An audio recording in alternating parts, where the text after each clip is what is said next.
Absolute power, in every era, has always revealed the darkest side of human nature.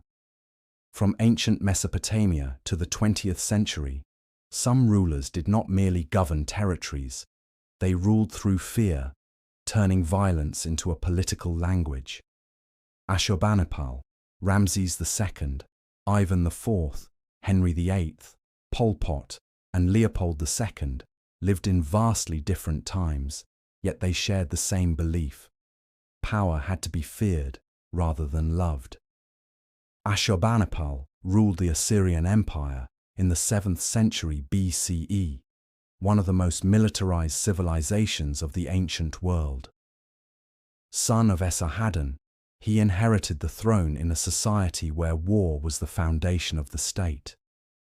From an early age, he was trained in military strategy and the use of terror as propaganda.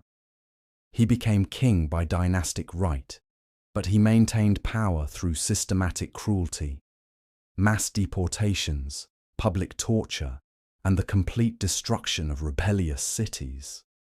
His inscriptions proudly describe enemies being flayed alive and heads stacked in piles as warnings. The message was clear: rebellion meant total annihilation.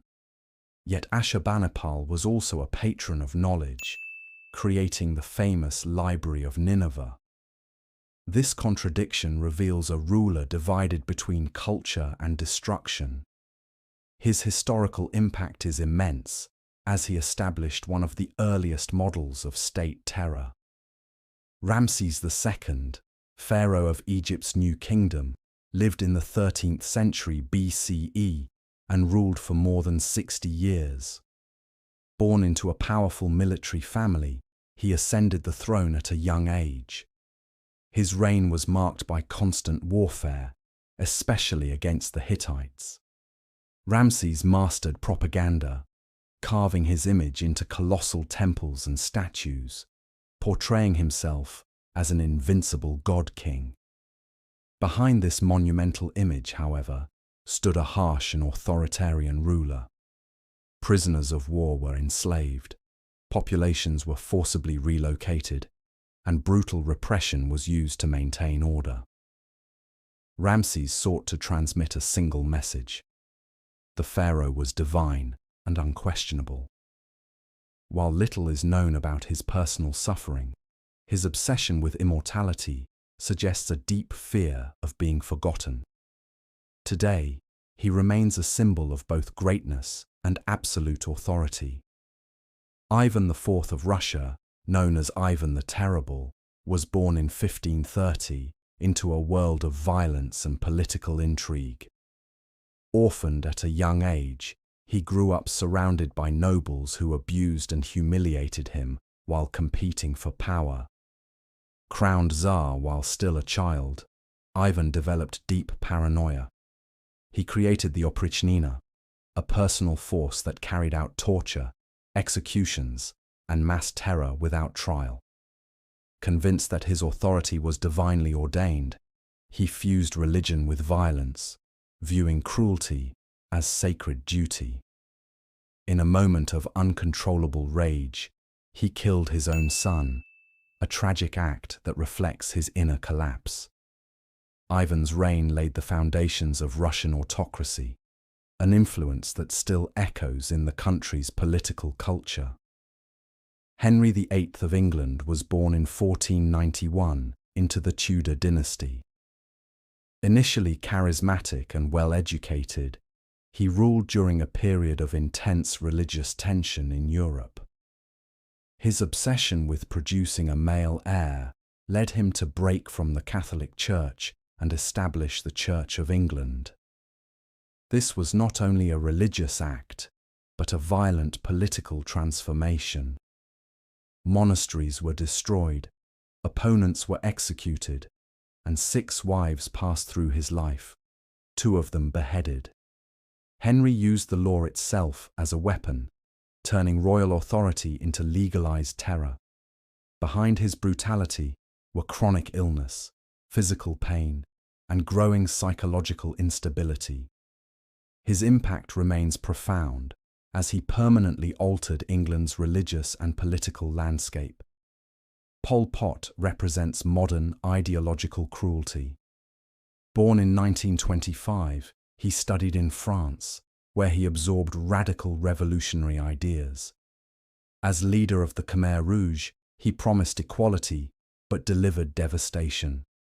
Cities were emptied, intellectuals eliminated, and millions died in labor camps and executions. His vision demanded the complete erasure of society in order to rebuild it from nothing. Pol Pot lived in isolation, obsessed with internal enemies and conspiracies. His rule resulted in one of the worst genocides of the 20th century, standing today as a stark warning against extremist ideology. Leopold II of Belgium ruled the Congo as his private possession between the late 19th and early 20th centuries. Born into European royalty, he exercised power not through visible armies, but through an economic system based on forced labor and terror. Millions of Africans died to satisfy the global demand for rubber and ivory. Mutilations, executions, and starvation became tools of profit. Leopold ruled largely from afar, presenting his actions as a civilizing mission while building an empire of suffering. Today, he stands as one of the most powerful symbols of brutal colonial exploitation, and his legacy remains deeply contested. These 6 kings, so different in time and space, demonstrate that cruelty is not confined to a single era. The means change, the justifications change, but the mechanism remains the same. Studying their power today serves not to judge, but to recognize the signs of absolute domination before history repeats itself. Studying these rulers is not merely an exploration of the past.